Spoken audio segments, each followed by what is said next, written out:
സംസ്ഥാന സ്കൂൾ യുവജനോത്സവത്തിൽ ഇത്തവണ കണ്ണൂർ കിരീടം നേടിയിരിക്കുകയാണ്. അപ്പോൾ തന്നെ വഞ്ചിപ്പാട്ട് ഉൾപ്പെടെയുള്ള ഇന്നത്തെ അവസാന ഇനങ്ങൾ അതൊക്കെ തന്നെ ഇപ്പോൾ പൂർത്തിയായിട്ടുണ്ട്.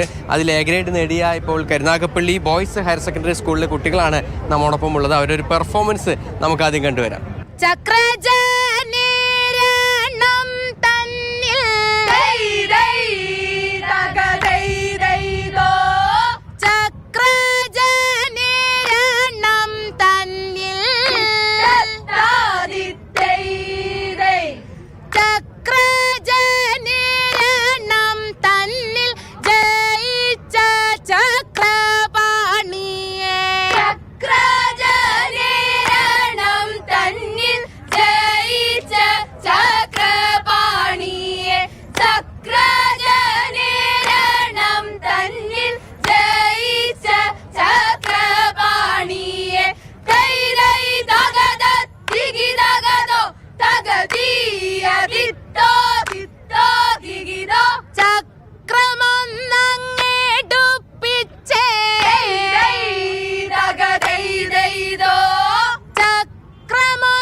അപ്പം ഒരുപാട് കുട്ടികളുണ്ട് ഇത്തവണ കലോത്സവത്തിൽ പങ്കെടുത്ത് മത്സരിച്ച് എ ഗ്രേഡ് ഒക്കെ നേടിയ ആ കൂട്ടത്തിൽ ഒരു വിഭാഗം കുട്ടികളെയാണ് നമ്മൾ കണ്ടത്.